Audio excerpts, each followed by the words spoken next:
Good morning third class. उम्मीद है आपने अब तक जितना भी हिंदी का वर्क आपको करवा दिया गया है कंप्लीट कर लिया होगा और आपने फिर नोटबुक्स रेडी कर ली होंगी। तो जल्दी ही हम आपके वर्क की चेकिंग भी करेंगे। तो आपको जितना भी वर्क करवाया जा रहा है आप बिल्कुल उसे साफ हैंड राइटिंग में नोट करते रहो। और आज हम कर रहे हैं हमारी पाठ्य पुस्तक का 4th लेसन जिसका नाम है प्लास्टिक प्रदूषण। तो ये आपको वैसे कुछ भी इंट्रोड्यूस करवाने की जरूरत नहीं है क्योंकि आप जानते हो कि प्लास्टिक होता है, प्लास्टिक की थैलियां, प्लास्टिक के लिफाफे या फिर प्लास्टिक का बना हुआ जो भी सामान हम घर में प्रयोग करते हैं। ठीक है। और प्रदूषण प्रदूषण होता है अगर वातावरण में कोई भी विषैली चीजें, दूषित चीजें, धुआं, कूड़ा, कचरा, ये सारी चीजें फैलती हैं तो उससे अलग अलग प्रकार का प्रदूषण होता है। ठीक है।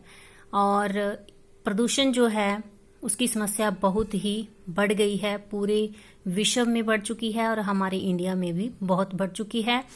और लेकिन आजकल लॉकडाउन के चलते ये समस्या काफ़ी कम हुई है क्योंकि फैक्ट्रियां बंद थी तो उनका धुआं नहीं था। ठीक है। खाने पीने की चीज़ों पर प्रतिबंध लग गया था, उनके कारण जो है जैसे आप लोग कुरकुरे या फिर चिप्स वगैरह खाते हो, लेस खाते हो, उनके जो पैकेट्स होते हैं हम लोग क्या करते हैं, देखते हैं कि इधर उधर सड़कों पर बहुत से पॉलीथीन पड़े होते हैं। ठीक है।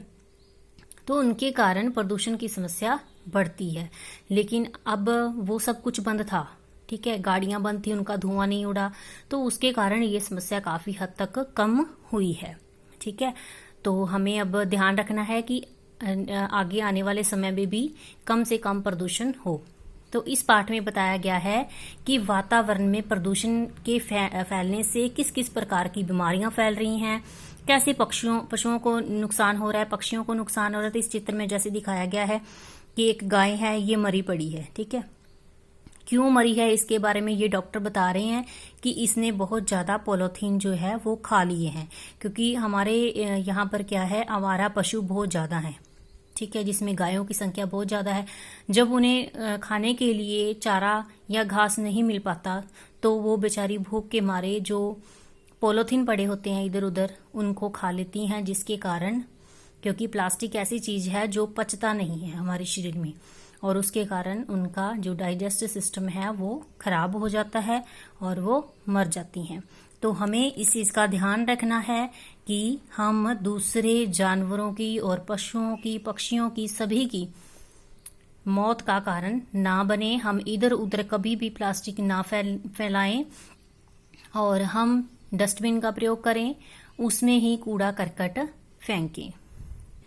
अब जैसा कि इस चित्र में दिखाया गया है हमें, और हमें बताया भी गया है इस पाठ में कि प्रदूषण जो है वो फैक्ट्रियों के धुएं के कारण, कारखानों से निकलने वाले धुएं के कारण, भट्टों से निकलने वाले जो धुआं है उसके कारण बहुत ज्यादा विषैली गैसें हमारे वातावरण में फैल जाती हैं, जिसके कारण कि हमें नुकसान पहुंचता है। बहुत सारी बीमारियां जो हैं वो होती हैं। ठीक है। और आजकल हर चीज जो है प्लास्टिक की थैली में आती है, इसलिए हमें चाहिए कि हम प्लास्टिक की थैलियों का प्रयोग ना करके, अगर हम सब्जी लेने के लिए या मार्केट से कोई भी सामान लेने के लिए जाते हैं तो हम कपड़े की थैलों का प्रयोग करें। ठीक है। उसके बाद है, अगर ये बात ऐसे ही चलता रहा तो फिर हमारे खेतों की जो मिट्टी है वो भी उपजाऊ नहीं रहेगी, क्योंकि जिस मिट्टी में एक बार पॉलीथीन जहां पर पड़ा रहता है वो, क्योंकि मैंने आपको पहले ही बताया कि ये गलता नहीं है। ठीक है। और ना ही किसी के शरीर में चला जाए तो पचता है, तो इसलिए ये जहां पर गिर जाता है एक बार वो मिट्टी अनुपजाऊ हो जाती है, मतलब उसमें फिर फसल नहीं उगती। ठीक है।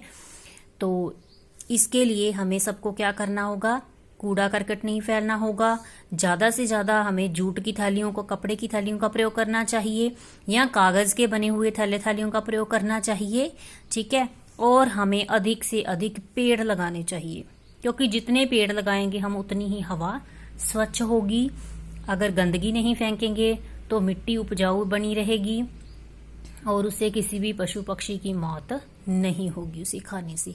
तो इसलिए हमारा ये फर्ज बनता है, हम इंसान हैं, हम सोच सकते हैं, समझ सकते हैं, तो हमें दूसरों की सहायता करनी चाहिए, ना कि बेजुबान पशु पक्षियों की जान लेनी चाहिए।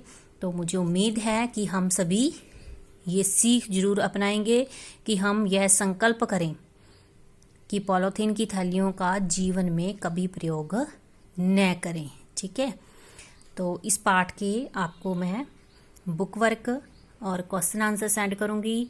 आपने पहले खुद ट्राई करना है, उसके बाद आपने मैच करना है आंसर की के साथ, और लेसन की रीडिंग जरूर करनी है खुद। Okay students, have a nice day.